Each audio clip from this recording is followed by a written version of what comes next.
Hello everyone, and welcome to the Dice Commando YouTube channel. I'm Andrew, with you here as always.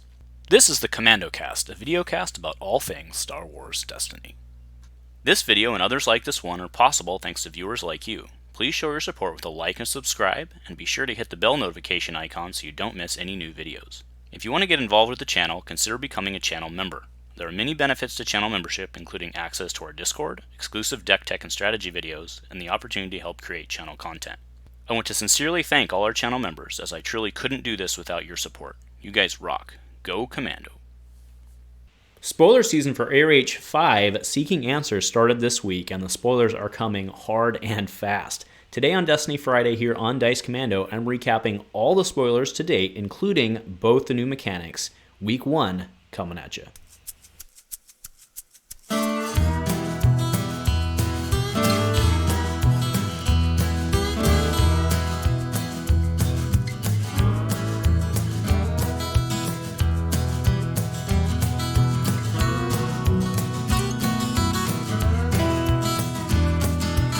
Hey there, Star Wars Destiny folks. Welcome back to Dice Commando and the Commando Cast. Happy Destiny Friday, and man, what a week. You gotta love spoiler season, especially the way they're doing it this year. Usually there's, different content creators every couple days, but they're also dropping those spoilers like basically every day on the Discord.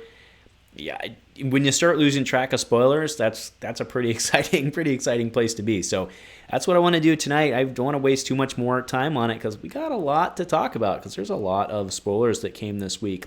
Although, before we do get started, I wanted to thank everyone for watching the interview yesterday that I had with Elrathian and Echo 3. It was really great. I always really love to get the set designers on kind of to kick off spoiler season.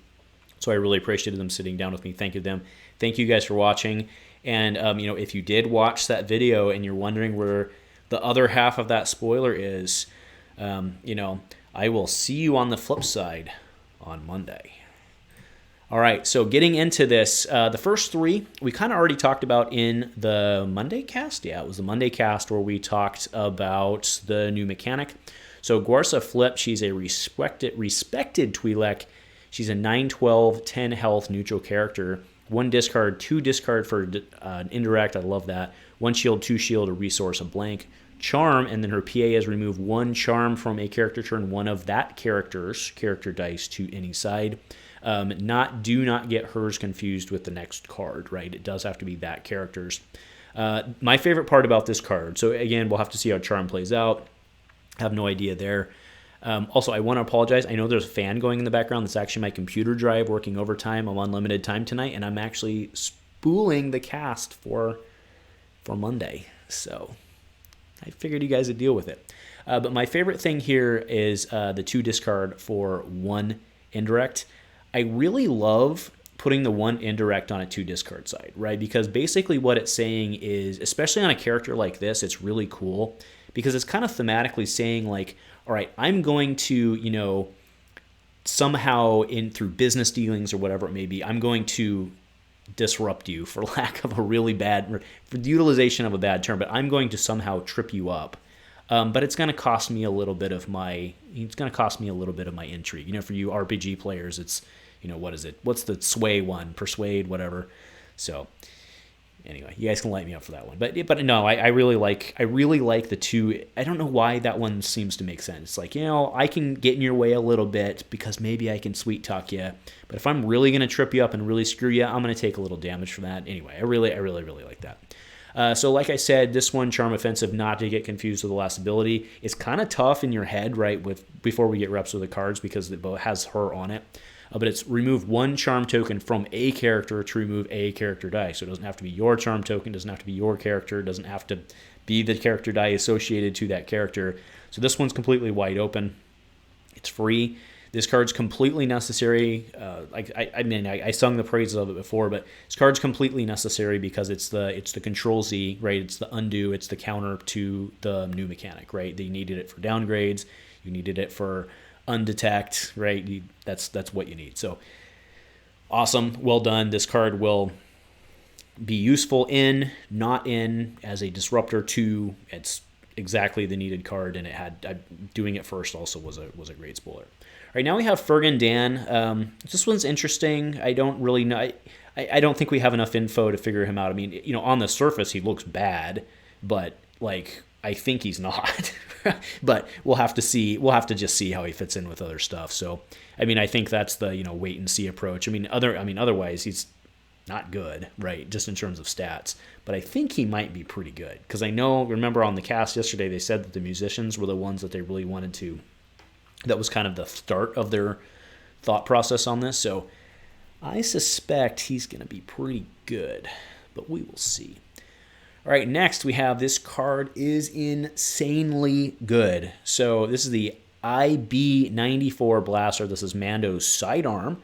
This is a 2-drop neutral gray with 1 gun, 2 gun, plus 2 gun, a resource, and a blank. This should remind you of the hidden blaster from Legacies, which was actually a 1+2+2 disrupt. So like, this is good. This is way better than that, right? And this has ambush and action. Exhaust this upgrade to give attached character 1 shield. Remember the hidden removed a shield.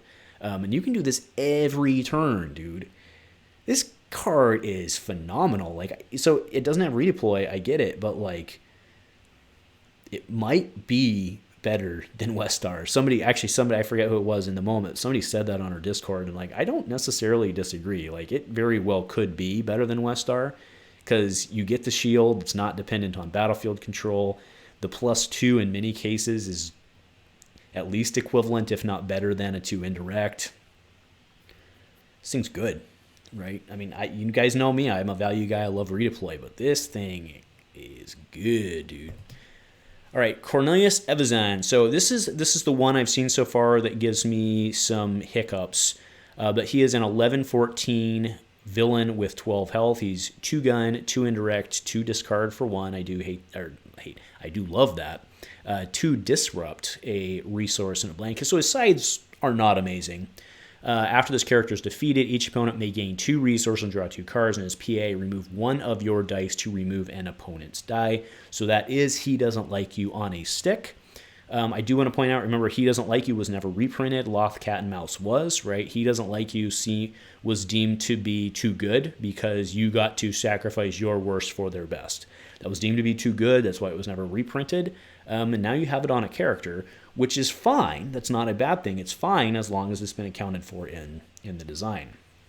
Now, what's been keeping me up at night isn't necessarily that I think he's busted or anything like that, but it's that he reminds me a lot of Han Solo, right? Especially, so Han Solo was 10-13 on printing. He eventually became 14 with the 12 health. And he had a very similar, like, negative, right, kill me first type of deal. The difference, I mean, and granted the difference on Han was that you could play around it so that when he went down, they didn't get any money. And in this case, they always get the cards and the money, always, right? But it's a set amount. But again, it's, I tend to think that in many cases we undervalue, or I think we overvalue what we deem as negatives. So we'll have to see how this guy plays out, but I'm just worried about that, right? I think a lot of times we're like, well, it has a really big downside, it's really inconsistent. It's like, well, but people can find ways to avoid the downside or make the downside work for them.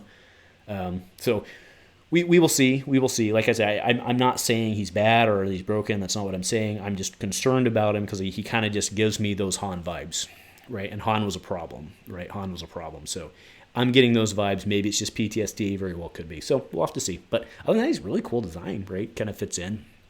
You get a bounty for killing the guy. Next is Crate Dragonbone. So before we get into this card, I want to give a shout out to whoever and actually, I haven't seen anybody say this yet. But again, I don't read all the Discords. But this is a direct shout out to the old Decipher card, right? The old Decipher card, Crate Dragonbones, did something very, very, very similar with drawing Destiny, which is kind of even ironic to think about. But I'll put it up in editing, and I mean, it's very clear. So shout out to whoever did that and whoever else knew that. Maybe it didn't need said because everybody, but I just thought it was cool, right? I remember pulling that card back in the day when I was in middle school, and anyway, so. For one, it is the unique action exhaust the support to reveal a random card in an opponent's hand. If the card is 0, turn a die. 1, discard the top card of a deck. If it's 2 costs, gain a resource. And 3 is remove a die. And if you pull that Shein, you are SOL, baby. So I don't know how good this is going to be. It's very clearly a mill or a heavy control type thing. I would think just mill. And I don't know. We'll have to see. I mean, a lot of times I'm wrong about stuff like this. So cheers, right? We'll let Beacon and those guys show Beacon, Rando, Mando, and all those guys. Let them show me why I'm wrong. But right now I'm not seeing it. But again, just the flavor shout on this, the harken back to the old Decipher card's pretty hot. Like you gotta give them credit for that. Somebody out there has got a sense of humor. All right, the Nikto Sand Riders. So yeah, this is pretty good. So 3 drop support, 2 melee, 3 indirect, 3 disrupt for 1. Those are generally not good sides. The 1 resource is fine. So basically he has 2 blanks effectively. But after you activate the support, you may exhaust an opponent's support unless that opponent gives you 1 resource. So it can be very useful. I mean, it doesn't cost you anything other than after just getting them out, right? So you get them out, you either make them money or they have to get, it's not just make them money, they have to give you the money, right? So Wookiee Smell had actually pointed out, he's like, man, this is really dirty against like a merchant freighter or a binds because they just cost them, but then it basically just costs them $1 effectively. So, I mean, I guess that's fair, right? If there was a support that was like, activate this support, your opponent loses $1, you'd do that all day long, right? So it's not the same as them losing $1, it's them not realizing $1 effectively, but it kind of is, right? Depending on when it is in the game. So yeah, fair enough. I mean, this thing's pretty good. I mean, I think it's well designed because I think that effect on a 2-drop would be, I'm ignoring dice items, talking about effect here, right? I think that effect on a 2-drop would be really busted.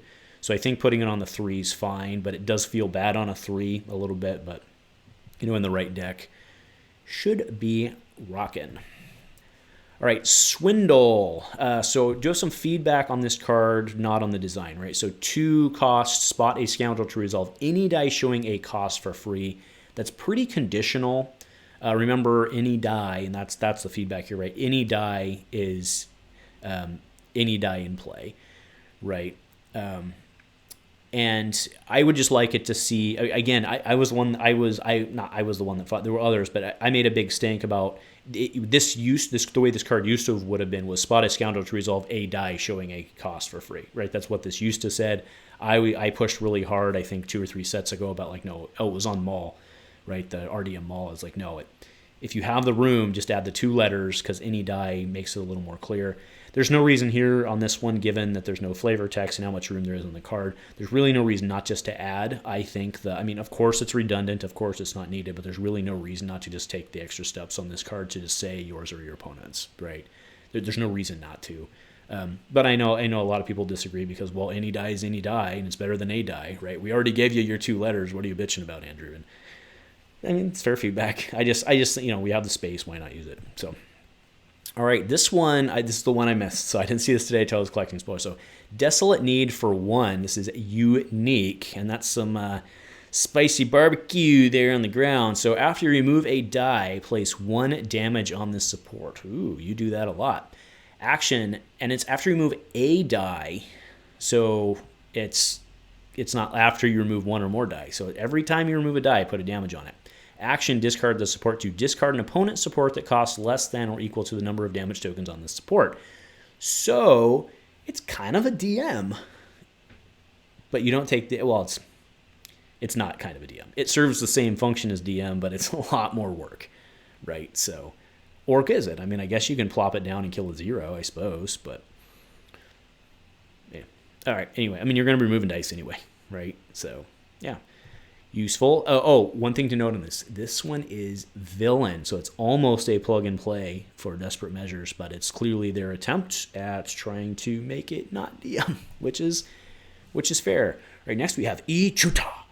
Play only 0 cost Villain. Play only if opponent removed 1 or more of your dice during their last turn this round. Remove an opponent's die showing a value of 2 or less. So it's basically right back at you. Up yours. Fair enough. Useful card, depending on if you have the space or not. Okay, this guy. That's why he's on the thumbnail of the video, guys. Black Chrysanthemum. I always thought his name was Chrysanthemum, but then you watch the show. All right, so Black Chrysanthemum.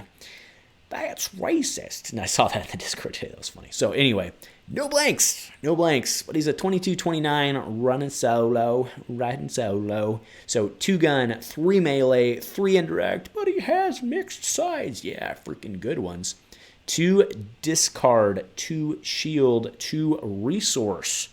After an opponent resolves a character die showing damage against this character, deal 1 damage to that die's matching character. So shoot him with guns, stab him with weapons, shoot him with tanks, but don't punch the dude. Which seems like good advice for a Wookiee. Do it from a distance. All right, so power action, roll 1 of this character's character dice into your pool and resolve it. So he gets 3 dice per turn. If a character is defeated this way, ready this character. So what's super badass about this is that you can do it first, right? Do it before he rolls out. If you roll what would be the blank, which is his 2 money, you just bought yourself a gun, ladies and gentlemen. So that's pretty hot. Or a 2 discard. I mean, I can't see that not being your first action almost every round, right? You roll it out, no blanks. Worst thing you can roll is a 2 shield, and it's not always the worst. I guess maybe it's the 3 indirect. But like you could hit 2 money, you could hit 3 melee, you could hit 2 discard would be killer, right? You hit that 2 money or that 2 discard as your first action in the round. Oh, baby. So this guy's good. Now he has the obvious problem. I can hear Bassmaster in the back of my head. I can hear him, just remove his dice. That's not even a good German accent at all. Just remove his dice. Whatever. Sorry, Bassmaster, but no, he's right. Just remove his dice. The best defense. But he gets that 3rd die, and you resolve it. And you resolve it. And resolve it. And guess what? You're not getting stranded out there because there's no blank, baby. Good. It's good. It's good. It's fun. It'll be fun to see what people can do with this. There was some crazy theory crafting going on because he's a villain, right? And I missed that. And to my head, he's working with Boba. Well, I mean, I guess Boba's a villain. Fair enough. So anyway, there was some crazy theory crafting going on the Dice Commando Discord, either yesterday or today, whenever this went up. And they were talking about using him with Wolfe, trying to get red on him so you could put med kits on him. It's not a horrible idea. You guys are crazy, evil geniuses, so cheers. All right, moving. I don't want to move on. He's so cool. You know this guy's going to be a spot boss. You know he is, right? It's going to look awesome. All right. That's not right. There we go. I don't know why Garza's in there. All right. Next, we have the spoilers from yesterday. So we covered them yesterday. They were introduced yesterday, but I did not give my take on them. So here is my first crack. All right. So Rey, Jedi in Waiting. This is side A. Side A. Remember, I'll see you on the flip side on Monday. So side A. 13 health, 14, 18, 2 melee, 3 melee, only the 1 focus. She has a 2 reroll, a 1 resource, and a blank. So, all in all, that's not super great, right? If you actually, and 1 focus sites always feels so bad, right? But power action, choose 1. Remove 3 Jedi support dice from your pool and spend 2 resources to flip this character. So, Jedi support dice. So you're looking at Force Ghosts and probably something else, but mostly Force Ghosts or other stuff that comes out in this, I'm assuming. Or roll a Jedi die on 1 of your cards in play into your pool. Do note, she's not a Jedi, right? She's still waiting. Although it says Jedi in Waiting, so doesn't she have to be a Jedi to be a Jedi in Waiting? Waiting Jedi, yeah. Either way, I mean, for what we see right now, I think she's gonna be hard to flip. So do note it's not like the end around type thing, so it's not quite the same as Flippy Luke. But so it'll be interesting. Yeah, we'll need to see. I mean, we've already seen Force Ghost Luke, so that'll help. But we have Qui-Gon, Yoda's spirit. Didn't that rotate out, or that will rotate out, right?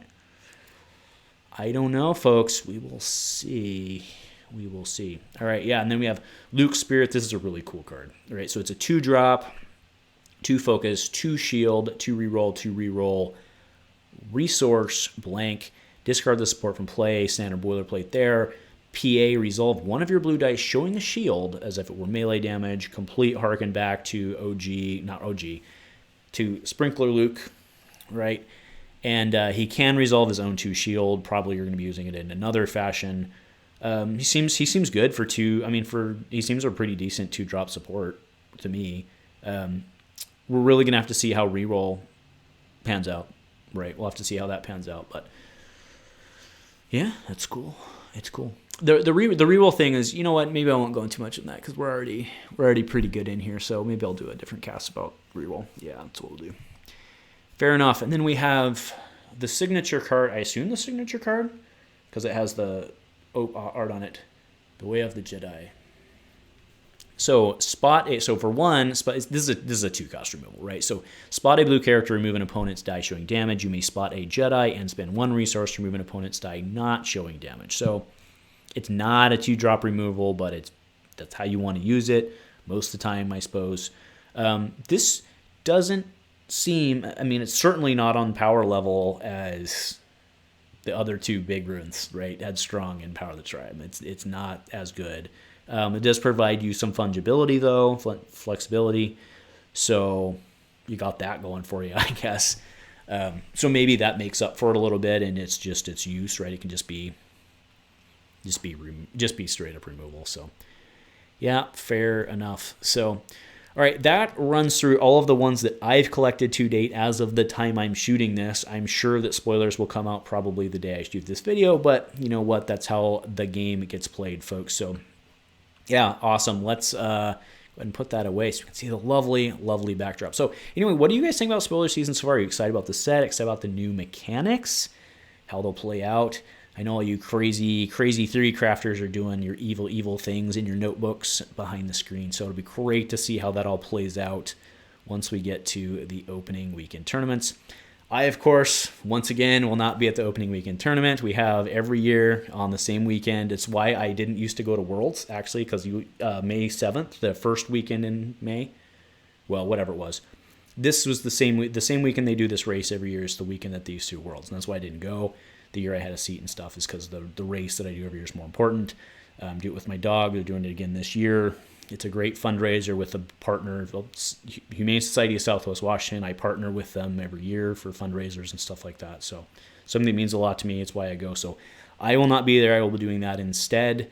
But you guys have fun. Unless you're in the Portland or Washington area, you should come. You should come to the run walk. And we can go have a beer at the pub afterwards because that's actually on the route. So anyway, shameless plug aside, thank you all for tuning in. Spoiler season is awesome. I'm having a lot of fun. That's basically all I got tonight, but let me know what you're thinking. If nothing else, folks, go Commando.